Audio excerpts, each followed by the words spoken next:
birthday to us. Happy birthday, dear Soul Haven Counseling LLC. Happy birthday to us. Woohoo! Yay! I don't want to clap too loud, but Yeah. ugh, 1 year, I know. August 1st. That's wild. It is wild. Also, didn't realize it was August 1st until you told me today. I know. But So yes, a year ago today was our like opening date.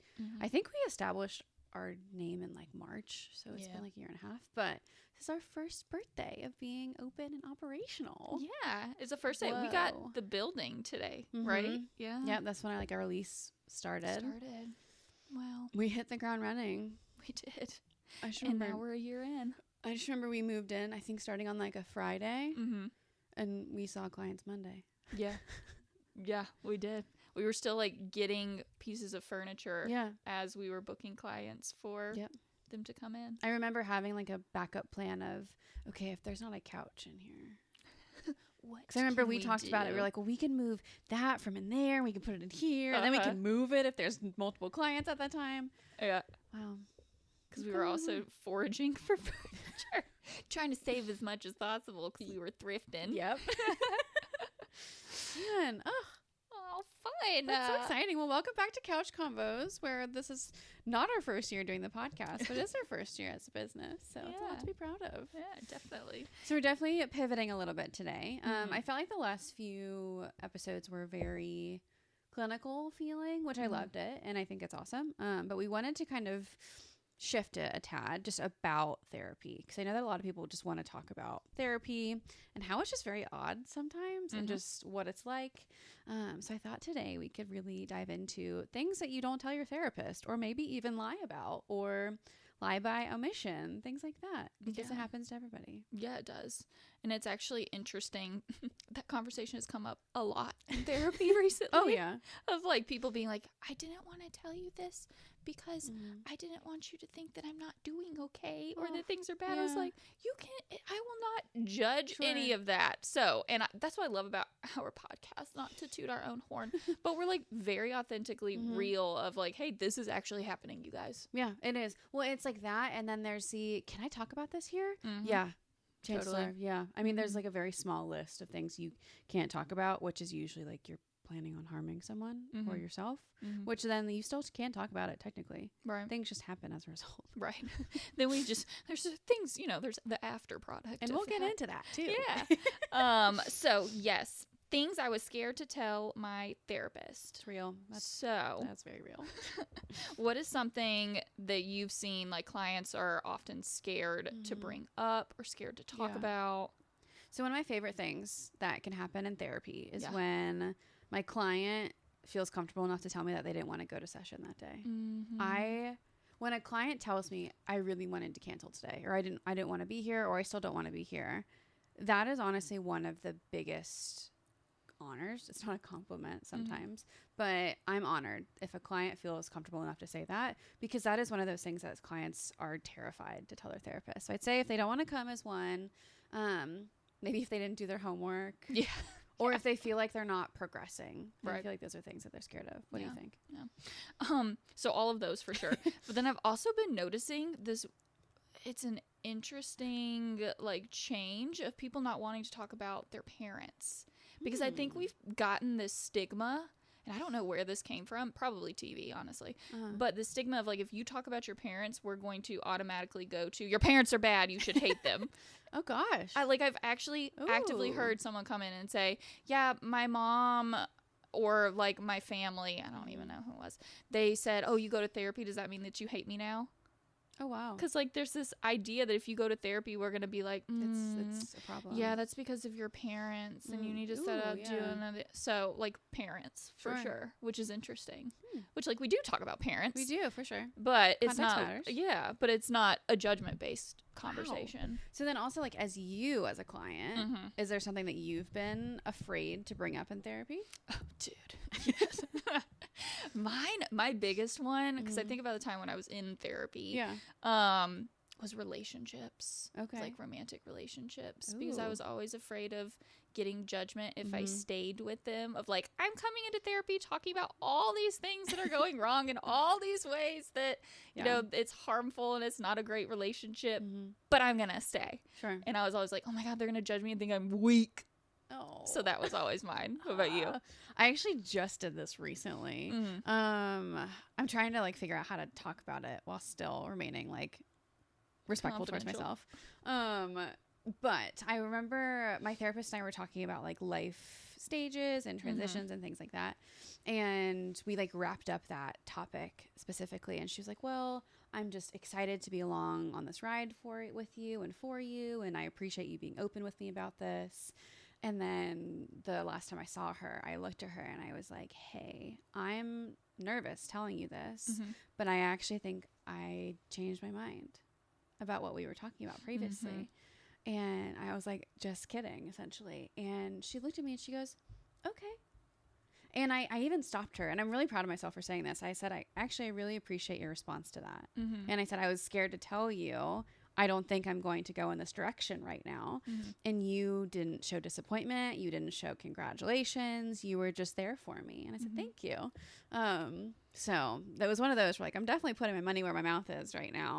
And I was terrified to tell my therapist that I changed my mind about something that she offered like affirmation with. Cause there was this thought of like, ooh, is she going to be disappointed in me? Right. Which has my own shame talking, but that was a big one. Holding space without judgment. Huge. And that is, I'm going to just be like authentic with that. It's very hard with how most of us are raised. Sure. Of like being able to just have a conversation and there be no like, oh, that was bad or that was good. Sure. Or that's not okay. But instead just saying like, no, this is just where I'm at. When I think it's really interesting, like therapist brain, me and personal brain, me are so different with this. Normally they're like pretty similar just because I feel like our temperament makes us pretty good naturally at this job. Yeah. But it's just interesting because when someone says something that maybe is like shameful or they're fearful about, I never pass that judgment. Right. That's not even a thought I have unless I'm concerned that there's like harm that'll come to the client for doing something or not doing something. Right. I'll definitely bring that up. But I don't even remember ever thinking like, ooh, that kind of judgment like spike in my brain. I don't have that with my maybe it's just because it's a good match for both of us. Yeah. But no, my gosh, I'm not gonna judge them. Well, even thinking of like friends, like if you were to tell me something, I'd be like, okay, like what's going on, or like what's behind that, or like, hey, where are we at with it? But I've never been like, oh my God, you're gonna do that. Well, and I think that like we've both made decisions that the other person didn't necessarily agree with. Yeah. But there wasn't judgment. It was just like, are you good? Yeah. I was like, are you okay? Especially if it's a different decision that you would typically make. Yes. Then I'm like, yeah, what's happening there? Right. But it was never like, oh my God, Sarah just made a bad decision. No. It was more of, are you okay? I wonder if things are all right. Yeah. A check-in situation. Whereas with me, oh, it's completely different. Every decision that I make is bad. Yes. Like, I can find the evil behind any of it, but but with other people, it's just not the same thing. Right. And I think it's with myself, I front with sometimes a lot of judgment and criticism, but with others, specifically my clients, I front with always concern and always compassion. Right. It's not judgment. Yeah. So I guess if you're a clinician, you're thinking about this, and let us know kind of what comes to mind first. If like you have a client disclose something like this, what do you think first? Yeah. So it brings up, there was a study done into 2023 by Therapy Done, which is a very big company. It's like Therapist Aid and things like that. Yeah. And it said that 61% of clients said that they've held something back from their therapist out of fear of being judged. Yeah. And like, that's so real. And I think that brings out this idea of, you know, we can't have therapy in a vacuum. At the end of the day, like, you're not talking to AI, you're talking to a person. Yeah. And we can do our very, very best to be a judgment-free zone. And I think we do a good job of it as a practice. But it's impossible to be a completely judgment-free zone. Right. And that it's so important that you don't feel like when you go into therapy that you have to make your therapist happy. Yeah, no. That is not, first of all, you have no job when it comes to therapy. Like, you just come in and you show up how you're showing up. Like, there are no expectations. But, like, y'all don't have to care about our feelings in that way. I mean, of course, caveat, we gotta be, like, respectful and not, like, just come in and be like, you whatever, and scream at us and those things. But you don't have to actively make us happy. No. And you struggling or having a rough time or, you know, feeling like, oh, hey, this isn't really working. Yeah. That's not gonna, like, upset us. Sure. Because we don't get to be upset about those things. Upset about your life. Like, you are the expert of your own life.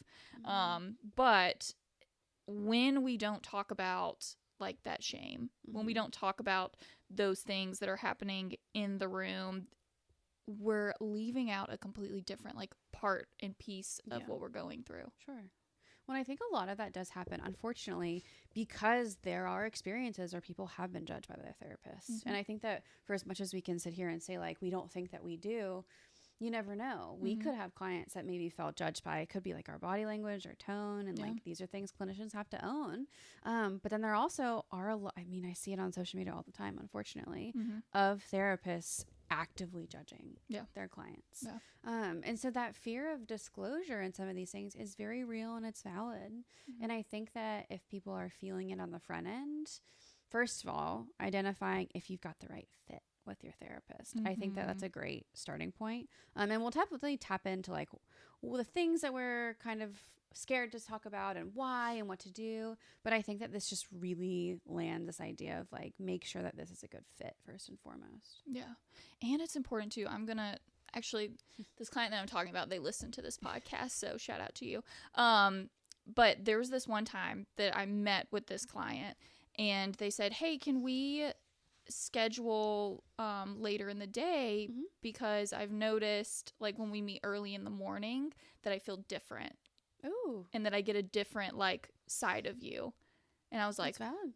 Okay. Yeah. I was like, that made me check myself, being like, okay, when I have early morning sessions, what am I doing differently? How am I presenting differently? Yeah. So, like, they called that, not calling it out, but calling it to the table of saying, like, hey, in the mornings, it just feels different. And, like, fair, I'm not a morning person, you guys. So, like, I'm a little bit, like, not as energetic and happy and smiley as I might be later on in the day where I kind of, like, catch my stride. And they noticed that and they said, like, do you like seeing me? I was like, oh my God, yes. I said, I'm so sorry. Like, I had no idea I was presenting that way. But one, we're definitely going to move you back into the day. But also, two, like, that was probably me being tired. And, you know, I apologize for that. It had nothing to do with our relationship, anything like that. And they were cool with it. I mean, they're like, okay, yeah, that makes sense. But the strength to be able to come into session, look at your therapist and say, hey, when we meet at like 10 in the morning, I don't feel the same about our sessions. And I'm like, that's okay. That's fair. That's valid. And that's huge too, is being able to open up and say, this is what I'm feeling right now. Well, I think that really just brings up this idea of so many people withhold things from their therapist because there's this idea of, oh, well, will you accept me? If this is not the quote unquote right thing to say. Will you accept me? Will you judge me? Will you sometimes, like, terminate therapy with me? I think a lot of people have these thoughts too, and they're very valid. And also major props to your client for feeling safe enough, and for you for also facilitating that relationship too, to make that an accessible conversation. I think that definitely takes two people to make that happen. For sure. That's amazing. Yeah. Thanks. I'm sure they'll hear it and they'll say thanks too. But I think an important thing to remember is, like, we are showing up into this space as people, right? And I would say almost all, I would hope almost all, but in grad school, we are told, like, go to therapy so that you know what it's like. So most of us who are in these positions, we've been in a therapeutic relationship, whether that was from helping skills class where we were forced into role playing as a client, or whether it was, like, our actual own therapy. So we understand, like, we know. We have also had these, oh, I don't want to tell Yeah, my never. therapist that Right. thing. And like our therapist looked at us and be like, no, let me have it. Like, give it to me. We got, you know, I'm we got to work buckled through in. this. Yeah, let's figure this out. So we are sitting on the other side thinking the same thing. Yeah, Like, absolutely. let us know. Well, and also, again, like if you are having that like first initial 15-minute consultation with a therapist, if you want to say, hey, I don't need to know why, when, or what you talked about, but have you been to therapy before? If that's something you want to ask a potential therapist, please do. Because, correct, like we can't mandate that people go to therapy to become a therapist. Right. Some private programs may have. That'd be interesting. It could be in a contract. I like that though. But I would argue to say that if you're working with a therapist who has never been in therapy in their life, that might be a yellow or red flag depending on who you are. So just be mindful of that. So when you're wanting to approach therapy and really, really talk about everything, not just a targeted something, check yourself and check in with yourself and saying like, okay, if I think there might be things that come up that I might feel a little bit shy talking about, maybe I want to make sure that my therapist has had the experiences of being on that couch too. Yeah. And if you're a therapist on the other end, maybe think about asking that question of, hey, have you ever been to therapy? What worked for you? What didn't work? What did you like? What did you not like? I know it's written in our like intake form. Yeah. And so I'll always ask those questions, and it's super helpful because a lot of people don't come into therapy being like, I want this. Yeah. This is what I'm thinking. Whereas if we ask that question, it kind of like facilitates that conversation of, well, I didn't really like having homework, or, you know, journaling. They asked me to journal and it didn't work for me. That's perfect. So therefore we don't have to check off that box of, did this work? Let's try it again. Absolutely. Now, there will be things that maybe we do try again because maybe it wasn't. It's relevant. Yeah. But it's good to have on the forefront, hey, this is kind of what works best for me that I've seen, and this is what I don't like, and this is what I do. Absolutely. Yeah. So when we're thinking about the things that people don't like to talk about, or maybe they hide, or maybe that they lie about, what are some of like the usual suspects? So if there are topics that people just, they don't like to go near that with a therapist, what do you think that could be? This question, it was honestly, and I wrote down on my little notes, one word, sex, y'all.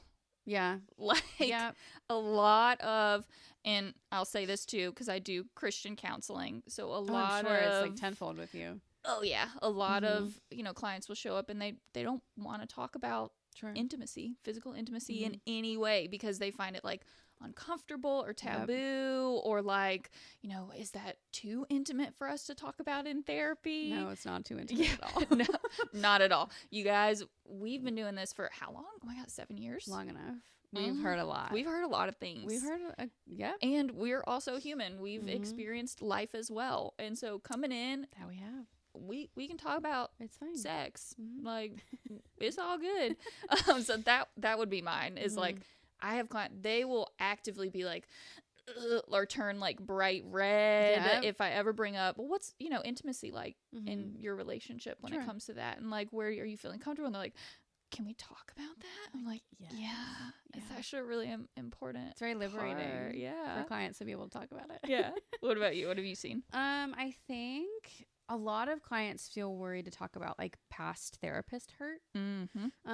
Because I know a lot of folks, our intake questions are like, how have you thought about therapy? Have you been in therapy in the past? Yeah. A lot of folks nowadays come in not trusting therapy or their therapist, and that's fine. But I think that that's a big one that people don't like to talk about. Anything intimacy related. I agree. Sometimes substance related, because people are worried that you're going to start typing or start writing things down. So anything like substance related, but then also anything related to suicidal ideation. And I think that's really important for us to talk about too, is that a lot of clients are fearful of talking about just saying the word suicide, or sometimes homicide, depending on the client. Or self-harm. Absolutely. Or even just like the idea of like negative thoughts or bad thoughts. I think a lot of folks are just terrified for their own reasons, and that's okay. But I think that brings up like intrusive thoughts. A lot of clients are really fearful of bringing up their intrusive thoughts, but so many people have them, if not all of us. Yeah. I don't know about you guys, but I have the thought of when I'm driving, The like, what would happen if yeah. like all the time. And before that I knew what like intrusive thoughts were. I thought like, what's wrong? What am I doing? Is this something that I want? When in reality, as we learned more, it's like, no, those two things are not correlated. Like they can be, sure, but you're gonna have other things going on, other symptoms, other realizations, if that's the case, if you know, if those intrusive thoughts are actual feelings that we're having. But explaining that to someone who has not spent so much time working with intrusive thoughts and hearing other people having them, that's so hard to describe. Of like, thoughts are not always ours. They come from so many other ways, and we don't have to hold on to all of them. They could be planted. Maybe that just sounds very like tinfoil hat of me, but like a lot of the times these thoughts can be planted. So I think that another one that people just, one of those like usual suspects would be any regret or shame. Well, because I know like for me, when I was talking with my therapist, I felt a lot of shame in changing my mind about something because it's not exactly the popular decision to make. And I also know that other people have their own thoughts and opinions on it too. And I had my own shame and worry about that. So a lot of folks, like anything shame-based or regret-based or resentment-based, they just don't even want to touch it.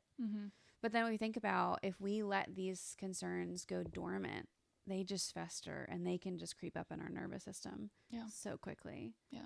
And with that plays almost perfectly into the next one of like fantasies that feel morally wrong, confusing, quote unquote, out of the ordinary, those kinds of things. And I especially, this is going to be controversial, but I'm going to say it, with kids and teens, as they're in like school and hearing those things, they're and like all sorts of things, hearing all the things. Y'all, curiosity is a natural thing for life. It is. Like, we're gonna have curious thoughts.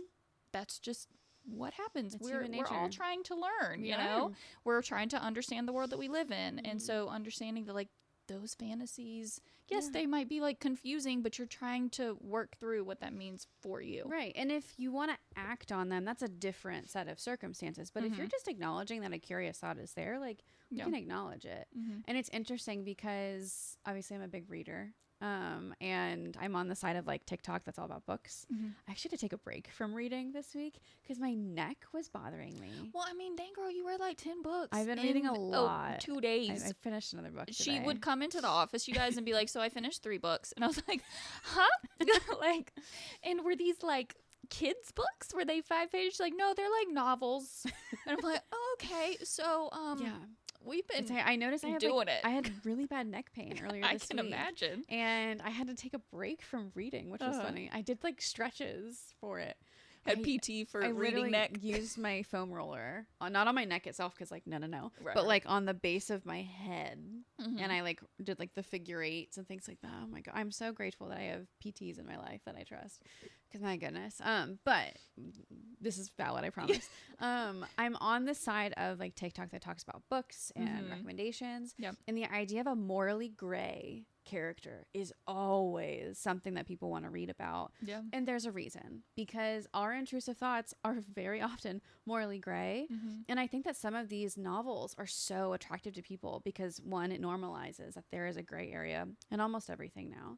But it also like, it doesn't make you wrong or bad, but it still makes you lovable too. It's big. Love that.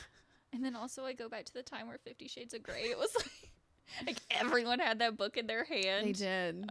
Great book, by the way. But now, what's on the shelves? Oh. My goodness. Moving on.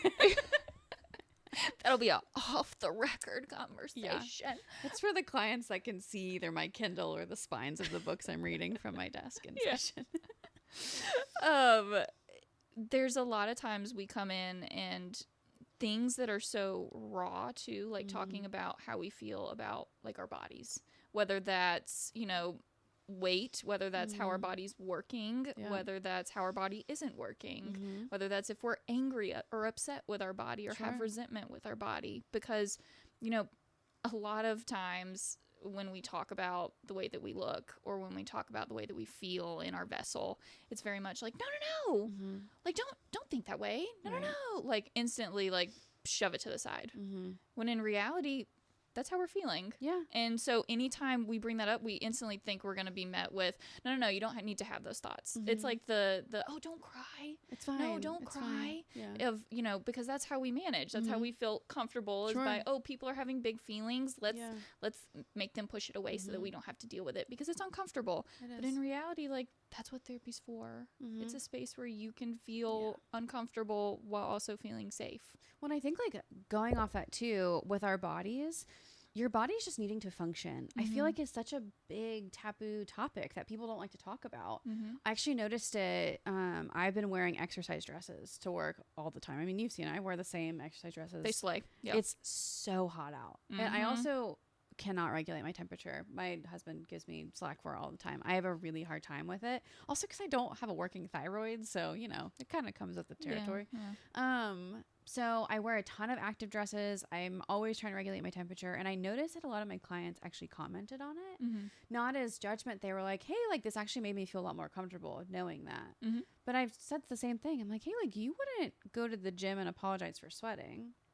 So if you're coming into this space to feel and to attempt to regulate, that's okay if like our body needs something else. Yeah. Again, like it's hot. If you need to change what you're wearing, how you're wearing it, if you need a fan, or if you, I mean, our air conditioning, it gets cold in here sometimes in the summer. If you want a blanket, like it's okay. But I feel like that's another thing that clients just don't want to talk about. Yeah. Asking for their needs. Yeah. Or even just their wants. Their bodily needs. Yeah. Or even like they need to use the restroom in session. I almost said in class. In class, while class is in session. That's true. And I think another one that might be important to mention too is suicidal ideation, because you mentioned that. Guys, and this is a common misconception when it comes to therapy, is that as soon as you say, hey, I've had thoughts of potentially wanting to end my life. Yeah. And we are trained to ask further questions. It's not like you're going to have that statement and we're instantly going to be on the phone of okay, we got to get you to the hospital. Right. Like, that is not how this works. Like, at least not in our practice. No, at least not at our practice. At, you know, private practice, all the things. Like, we're going to follow through with asking, okay, you know, where are these feelings coming from? Yeah. What does that look like for you? How would you explain those? Like, are these feelings that you actually want to act on? Because we can have intrusive thoughts that are self-harm or suicidal ideation related that are intrusive thoughts. A lot of them are. And does not mean that we actually want to follow through with these things. A lot of time it's just, I want to be out of this situation and I don't want to have to deal with this that's going on in front of me. I don't want to feel this way anymore. Like I can only speak for us, I suppose. We do not think that if you come in and say that, it's automatically like you're a danger to yourself or to others. Correct. Like, we are very hyper aware of the fact that there are things outside of that, and we're not going to force you to go inpatient. Right. And like, yes, at the end of the day, we will follow the law, we will follow our ethics codes, and we will keep you safe no matter what. Yeah. But when we're talking about so many of these intrusive thoughts, so many of them, like you said, revolve around suicide, sometimes homicide, sometimes self-harm, all sorts of things. It's so impactful to be able to talk about them or to feel comfortable enough to talk about them and for them to be received appropriately. And I know that there was a study done in like the behavioral research and therapy, and they found that over 90% of people experience intrusive thoughts. And the most common themes that they found were violence, harm, sex, and taboo urges that don't align with their value system. Yeah. And so again, it's 90% of people. 90%, you guys, that's a high percentage. You don't see that a lot, Say especially in research. 90% of people experienced these intrusive thoughts, but again, 61% of people hold things back from their therapist. Yeah. And it's going back to this idea of, you guys, our thoughts are not a depiction of who we are or things that we want or things that we want to do. And a lot of times it's just telling us, okay, what has happened in the past, or what have I heard from others, or what do I need moving forward?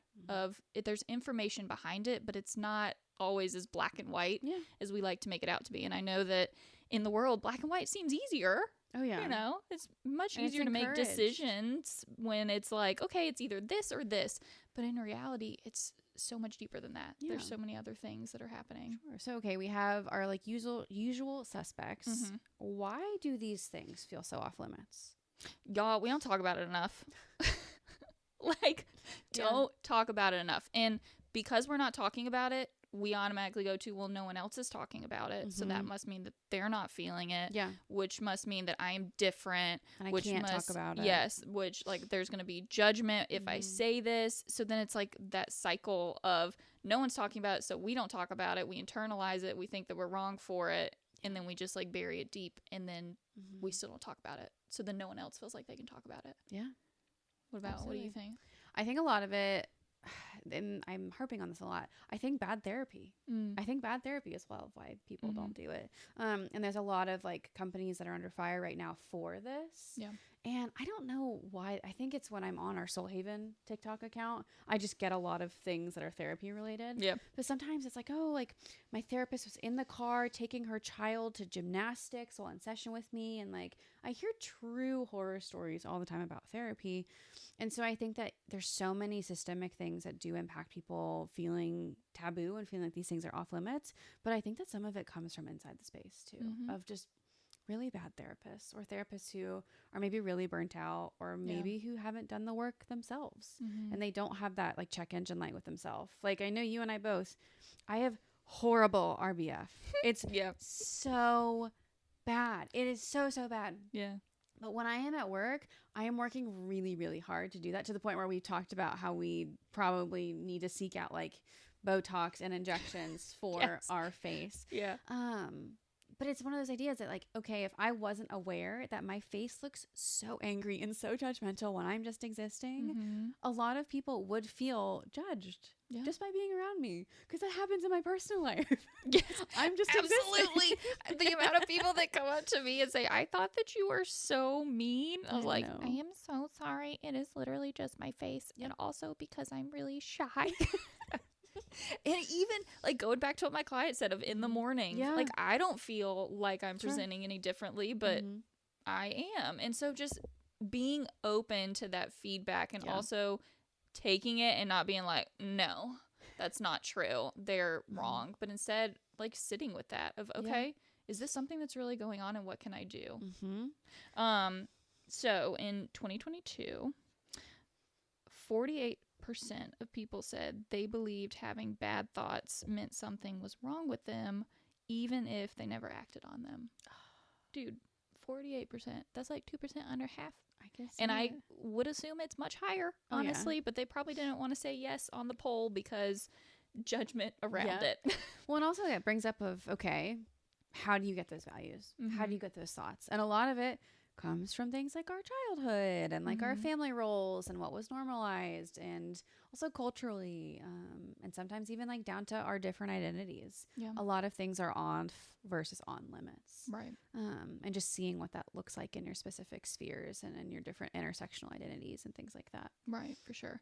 And then that comes with like, of course, confusing thinking it as wanting it, of like my thoughts are automatically mine and I need to react to them, and this is telling me all the things about what I'm actually desiring. Not that basic. You know, maybe under it of like, if we're saying, oh, I really want to, can't think of an example right now off the cuff. I should have written that one down. But like this idea of, I look at someone else and I'm like, oh, they're really attractive. That doesn't mean that I want to cheat on you're not cheating whoever. On your like, it's just noticing that someone looks really nice and their hair is great. Yeah. Like, it doesn't mean that you actively want to pursue that person. Absolutely. Well, and even when we think of like taking a trauma-based lens too, is trauma very much teaches us to police our inner thoughts and our feelings just for safety. Yeah. And I feel like so often, like when you go through trauma and complex trauma and things like that, you just see your intrusive thoughts and your internal dialogue in a very different, much more analytical and sometimes skeptical way too. It's just really, really rough on yourself. Yeah. Yeah. Trauma, I say all the time, it's our body trying to protect us. Like our fear responses, it's protection. It's us trying to figure out, okay, what's going to be the most safe for me moving forward. And that goes along with like fearing of mentioning things in therapy or even with other people, because it's not going to be a safe space and they're going to end up at the hospital. They're Sure. going to end up of, no, you're a danger. When in reality, like, we got to create open, non-judgmental space while also balancing, like, okay, safety. Yeah. But like, we want to protect ourselves from that. We want to be like, I don't want to go there, so I'm not going to mention that. But in reality, there's a space to have those conversations and that not happen. And in a truly perfect world, if a disclosure did result in a hospitalization, because of course it happens every day, all day, Right. you would have that relationship with your therapist, ideally and hopefully, where it could be initiated and a hospitalization process could happen where a client still feels like they have autonomy and control, their understanding of what's going on, and if there is a therapeutic rupture that happens afterwards, they can repair that with their clinician too. Right. And it's just done with more care and not as harsh. I will just say, in the state that we live in and the location that we're in, it can cause a little bit more harm than good sometimes, just depending on what happens in the circumstances. And so I think that what I like to do, at least like professionally and personally too, I was about to say, like, I think I talk about these things with my actual people too. I bring up things like suicide on our intake session. Like, if a client is coming to see me for things where I'm like, ooh, this could potentially lead there, I always bring it up at intake. And I just say, like, hey, like, I don't know where you're at right now, but I do want to let you know that, like, it's okay to talk about these things. This is my process for how I follow the ethics and legalities of my license, but how I make sure that your care comes first too. Yeah. I just say it up front, because if you can look at a client and talk about suicide and sex and everything else, they feel a lot better once you say the words first. Yeah, for sure. Hearing it come out of our mouths could sometimes be like, oh, okay, this isn't taboo. We are allowed to talk about this. Plus there is, you know, the ethics behind, like, confidentiality and consent and all the things, especially with kiddos. Like, we always make sure that we explain to the parents and to the kids what that looks like, regarding harm to self and others, and then from others as well. Well, so often, like, when we think about those intrusive thoughts, it's just like junk mail in your brain. Yeah. We get a lot of that. I loved that. And the part about some people just spam more of, like, my spam is full. I found an email in there the other day that I was like, that should not have been spam. Oopsies. So it's different for all of us, and that is okay. We are all different people showing up in this space. Yeah. We were made that way. Oh yeah. So embracing that. I had an intrusive thought the other day about cutting bangs. Never. Like, no. Straight across bangs? Or like the little wispy? I don't even remember. Oh, it was straight across bangs, because I honestly, like, I work with someone who looks incredible in them, and I'm like, wow, that looks so good. What if? No, not for me. Not for me. But it was just one of those where a lot of our intrusive thoughts, like, they run the spectrum of severity and seriousness. Correct. Yeah. But we also have to make space for all of them, and, like, a lot of them are just the junk mails, and that's okay. Yeah.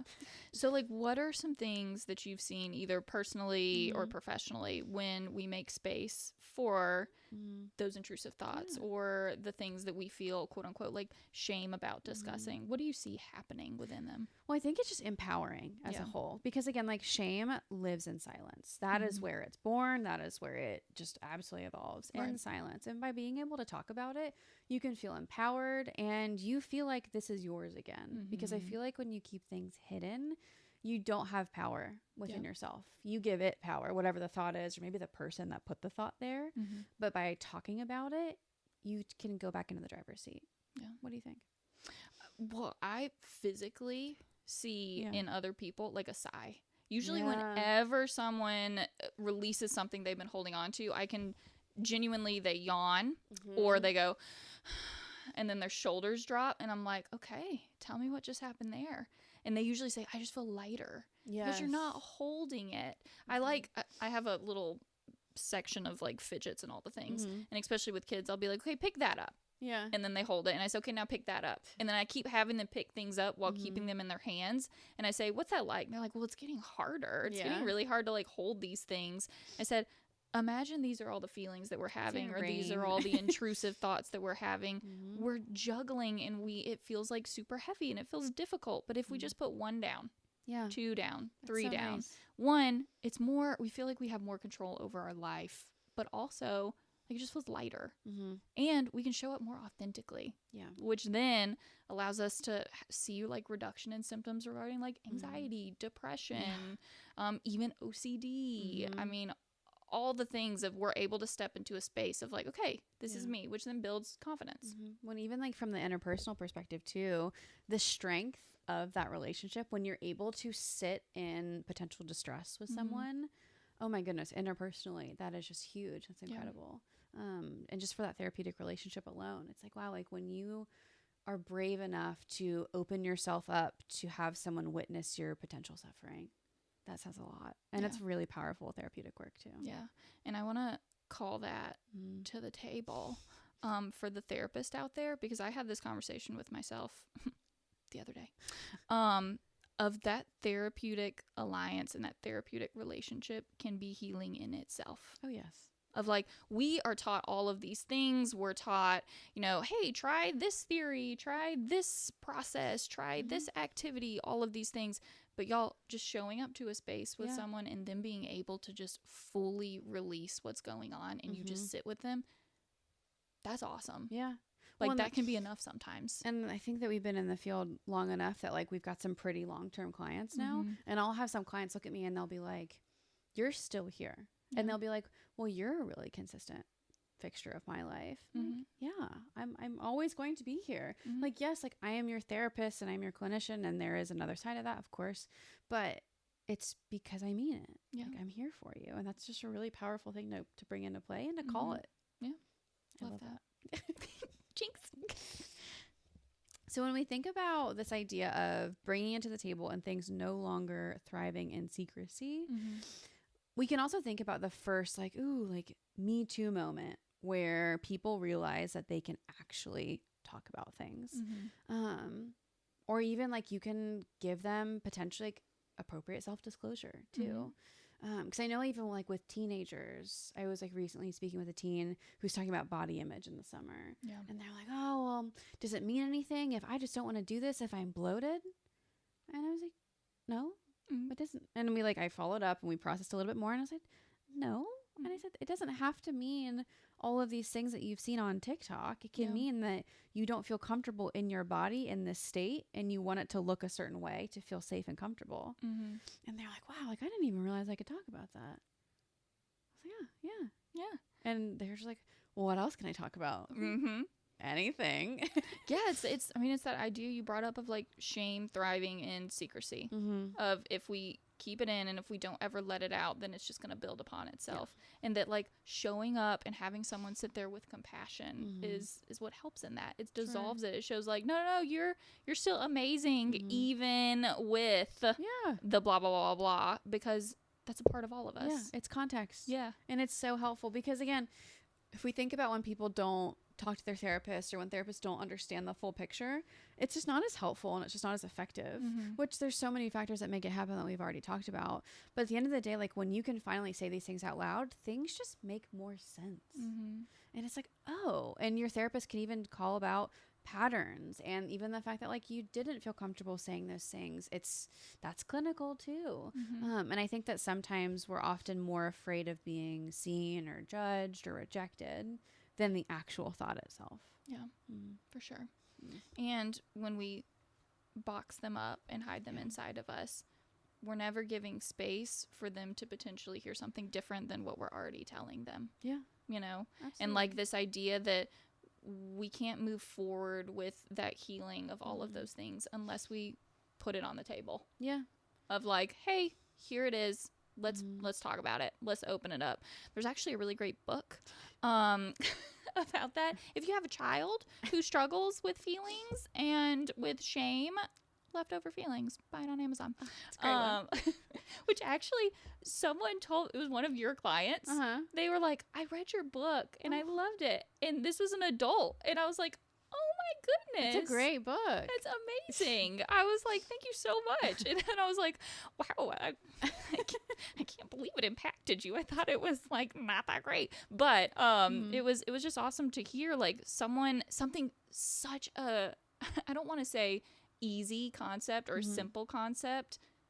We forget about it all the time. Of, like, we think if we hide it, if we push it back, then it's going to go away. Even me, I'm like, okay, I'll just vent. It's okay. We'll just leave it. We're good. But in reality, like, that's not the case. Yeah. It's still there. It just gets a little bit moldy. So, okay. I'm sure that people listening will say, like, yes, I'm worried about saying these things in therapy or giving, like, a full truth. How in the world do I even approach this if I even want to? Yeah. It's like, what do I do next? Yeah. So here's the thing. If we're thinking like, okay, in therapy, I'm not quite ready yet, say it to yourself. Yeah. Of say like it out loud. Writing it down or even vocally of like sitting in your car and just repeating it over and over and over again and realizing like these are just words. These are just thoughts. I don't have to act on them.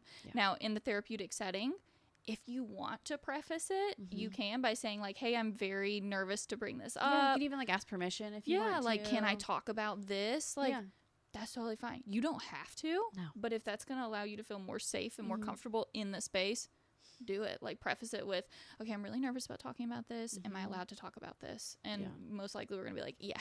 Sure. Well, and even like you can always practice by like talking to a friend about it too. Because when I think about the things that I felt like different or like sometimes weird talking to a therapist about, sometimes I'll like run it by someone I trust, and half the time they're like, first of all, why do you feel weird saying this? It's pretty normal. That's also just my personality to a T of like, why are you not telling people this?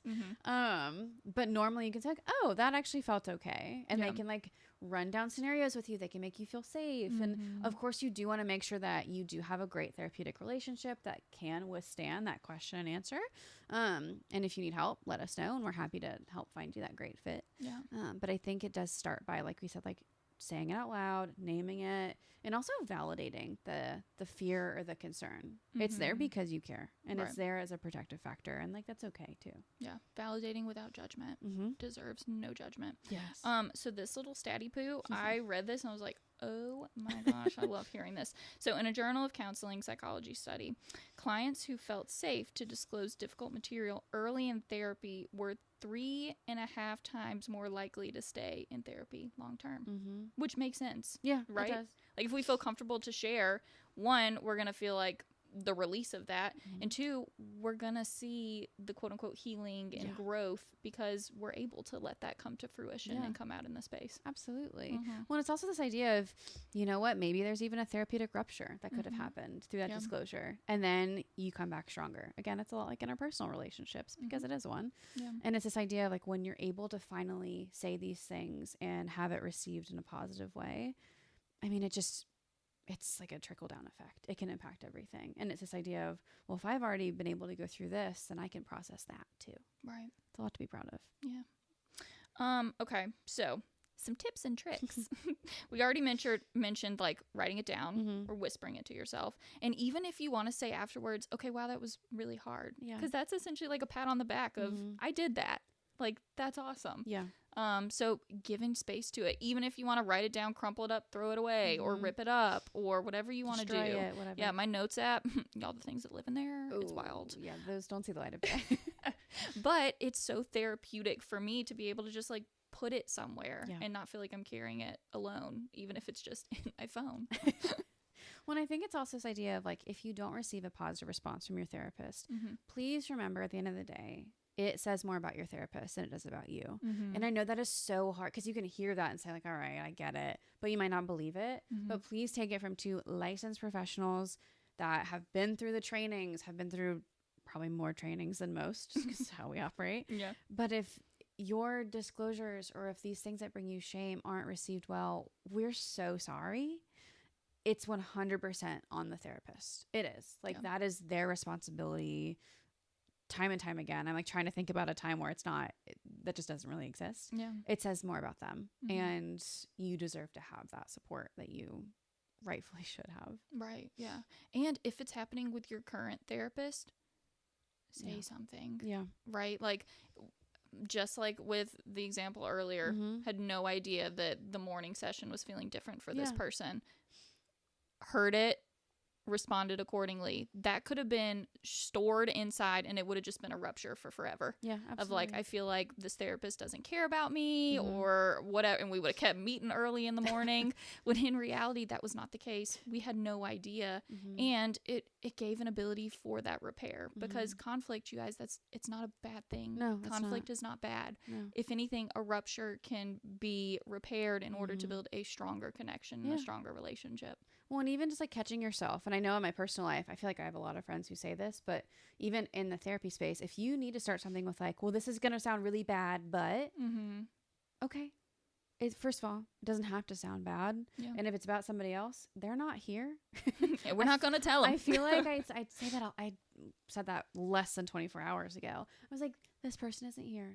You can still be respectful and a good person and still have this thought and this feeling. Yeah. So if you have this idea of like, ooh, I want to preface this with like, ooh, don't judge me, but, or this is going to sound really bad. That could be a great indicator light to be like, ooh, this is worth saying and speaking. Yeah. When you feel comfortable.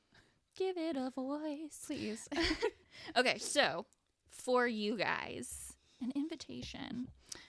Maybe asking ourselves, like, what's the thing you've never said? Not because it's dangerous, but because it's drenched or it's overlapped. I like to think of Harry Potter and the invisibility cloak. Love it. The invisibility cloak of shame.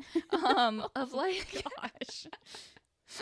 Whoa, went dark fast. But something that like you felt shame around that you've never expressed, that you've never given voice to, and that might be like sitting down in your little leftover box that you've shoved to the back of your heart. Yeah. And then also like, what would happen if we just opened it, gave it space? Yeah. Like what's the worst that could happen? Like 10 seconds of bravery. Yeah. What would happen?